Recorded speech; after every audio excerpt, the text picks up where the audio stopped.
مولانا فضل الرحمان نے بھی عمران خان والا نعرہ لگا دیا ہے۔ یہ مذاکرات کرنے کے قابل نہیں ہیں، جنہوں نے انہیں بٹھایا ہے، جن کے پاس پاور ہے، جو فیصلے کر رہے ہیں، جنہوں نے اربوں روپیہ ان کا معاف۔ بسم اللہ الرحمن الرحیم، نحمدہ ونصلی ونسلم علی رسول الکریم۔ آج ایک تو بہت بڑا جلسہ سوات میں پی ٹی آئی نے کیا ہے، اس میں قومی قائدین نے سب نے اس بات پہ زور دیا ہے کہ ظلم بند کیا جائے، ناحق جو لوگ پکڑے ہوئے ہیں، جیلوں میں بند کیے ہوئے ہیں، خصوصاً خواتین، ان کو رہا کیا جائے، انسانی حقوق کی خلاف ورزیاں نہ کی جائیں، اور سب اپنے اپنے حلف کی پاسداری کریں۔ جنہوں نے سیاست میں حصہ نہ لینے کا اور دخل نہ دینے کا حلف اٹھایا ہوا ہے، وہ خاص کر کے اپنے حلف کی پاسداری کریں۔ علی امین گنڈا پور نے للکارا پھر آج نظام کو، اور انہوں نے کہا کہ ہمارے عوام بہت برداشت کر چکے ہیں، اس سے زیادہ ہمارے جو حقوق کی حق تلفی ہو رہی وہ بھی برداشت نہیں کریں گے، اور خان کے ساتھ جو ظلم ہو رہا ہے، جھوٹے پرچے بنائے جا رہے ہیں، عدالتوں کے چھوڑنے کے باوجود نہیں چھوڑا جا رہا، وہ بھی برداشت نہیں کریں گے۔ اس کے لیے جو کرنا پڑا کریں گے۔ مولانا فضل الرحمان نے بھی عمران خان والا نعرہ لگا دیا ہے، غلامی نامنظور کا، اور انہوں نے کہا کہ ہم نے افغانستان میں ہمارے بھائیوں نے ان کو ان کے بڑے آقاؤں کو نہیں ٹکنے دیا، تو ان کی غلامی ہم نے منظور نہیں کی، ان کی غلامی کیسے منظور کر سکتے ہیں۔ انہوں نے بھی کہا جب تک آپ اپنے حلف کی پاسداری کریں گے اس وقت تک آپ کا احترام ہم پہ لازم ہے، اور اگر آپ اپنے حلف کی پاسداری چھوڑ دیں گے تو آپ کا احترام ہمارے اوپر لازم نہیں۔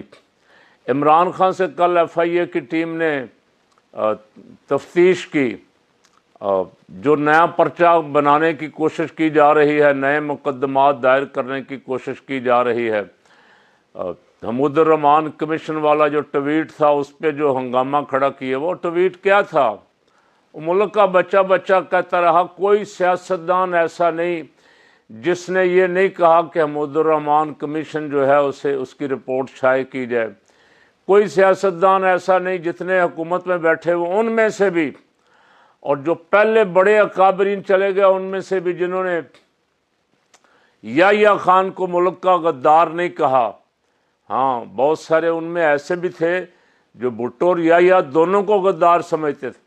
پیپل پارٹی جو تھی صرف فوج کے سر پہ ملبہ ڈالنا چاہتی تھی، وہ یحییٰ خان کو تو غدار کہتی تھی، بھٹو کو محب وطن کہتی تھی، جس نے مینڈیٹ تسلیم نہیں کیا بنگالیوں کا۔ اگر مینڈیٹ تسلیم کر لیا جاتا، جعلی حکومت بھٹو کی نہ بنائی جاتی، اور بھٹو بھی لالچ نہ کرتا حکومت کا، وہ بھی اقتدار کا پجاری تھا، پہلے ایوب خان کے ساتھ کئی سال تک ماشاء اللہ میں وزیر رہا، اور بعد میں ایک منصوبہ بندی کے تحت باہر آ کے اور پھر جمہوریت کا چیمپئن بن بیٹھا، اور پاکستان اس نے گوایا۔ خان صاحب سے اس کیس کی آج تفتیش ہوئی، خان صاحب نے کہا مجھے پہلے ویڈیو دکھاؤ، ظاہر میں تو جیل میں ہوں، جو موقف ہے میرا وہ موقف آپ نوٹ کریں۔ موقف میرا یہ ہے کہ حمود الرحمان کمیشن رپورٹ عام ہونی چاہیے، عوام الناس کو پتہ چلنا چاہیے ہمارے ملک کے ساتھ کس نے کیا کیا کیا ہے۔ تیسرا، محمد علی درانی صاحب ہمارے دوست ہیں، ہمسائے ہیں، محلے دار ہیں، نامی گرامی سیاستدان ہیں، مشرف کے دور میں وزیر اطلاعات بھی رہے، پچھلے دنوں بہت سرگرم تھے معاملات طے کروانے کے لیے خفیہ قوتوں کے اور خان صاحب کے، لیکن بات اڑ گئی کہیں۔ کل ان کا پھر ایک بیان چھپا ہے، شاید انہوں نے پھر کو ملاقات کی، انہوں نے کہا یہ قیدی نمبر 804 جو ہے یہ کسی صورت ڈیل نہیں کرے گا، کوئی کمپرومائز نہیں کرے گا۔ گزشتہ سماعت جو قاضی فائز عیسیٰ نیب ترامیم کی سماعت تھی، جسے قاضی صاحب ہیڈ کر رہے تھے، جس میں خان صاحب نے اپنی تجاویز دیں، خان صاحب نے ان سے کہا کہ قوم سپریم کورٹ کی طرف دیکھ رہی ہے، انسانی حقوق کی خلاف ورزیاں ہو رہی ہیں۔ قاضی صاحب اس میں اور ان کے ساتھی مذاکرات کے اشارے دیتے رہے کہ مذاکرات کریں۔ اب سوال یہ ہے مذاکرات کس سے کریں؟